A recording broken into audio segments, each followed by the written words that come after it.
આજે આપણે આધાર card seeding એટલે કે બેંકના એકાઉન્ટમાં આધાર કાર્ડ લિંક છે કે નહીં, સીડ છે કે નહીં, એની માહિતી મેળવીશું.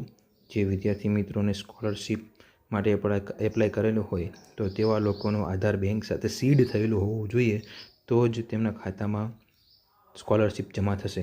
એટલા માટે સ્ટેટસ ચેક કરવા માટે ગૂગલમાં આધાર કાર્ડ સર્ચ કરવાનું રહેશે. ઉદયની વેબસાઇટમાં જવાનું રહેશે. એમાં તમારે ભાષા સિલેક્ટ કરવાની રહેશે. ભાષા સિલેક્ટ કર્યા પછી તેમાં ડાઉનલોડ આધારમાં જવાનું રહેશે.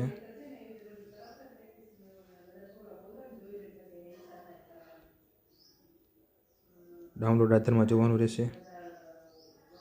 આધારમાં ગયા પછી નીચે સ્ક્રોલ કરશો એટલે બેંક સીડિંગ સ્ટેટસ લખેલું આવશે. બેંક સીડિંગ સ્ટેટસ, આમાં તમારે આધાર કાર્ડ નંબર નાખીને માહિતી ભરવાની રહેશે.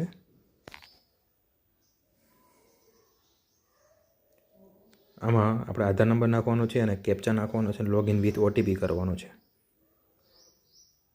અને પછી લોગિન કરવાનું રહેશે. આધાર નંબર નાખી અને કેપ્ચા નાખીને જ્યારે તમે ગો બટન ઉપર કરશો ત્યારે આ રીતે ઓટીપીનો એક ઓપ્શન આવશે, તેમાં તમારે ઓટીપી એન્ટર કરવાનો રહેશે. એક વખત તમે ઓટીપી નાખીને લોગિન થશો પછી તમારું એકાઉન્ટ ખુલી જશે. એમાં તમે અલગ અલગ આધાર ડાઉનલોડ કરી શકો છો, આધાર પીવીસી કાર્ડ પ્રિન્ટ કરાવી શકો છો, એડ્રેસ અપડેટ કરાવી શકો છો. એમાં એક ઓપ્શન આવે છે આ બેંક સીડિંગ સ્ટેટસ, એમાં ફરીથી ક્લિક કરવાનું રહેશે. એમાં ક્લિક કરવાથી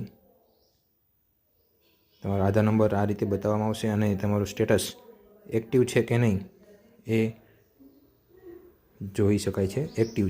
એક્ટિવ હશે તો જ તમારા ખાતામાં સ્કોલરશિપ જમા થશે. Thank you.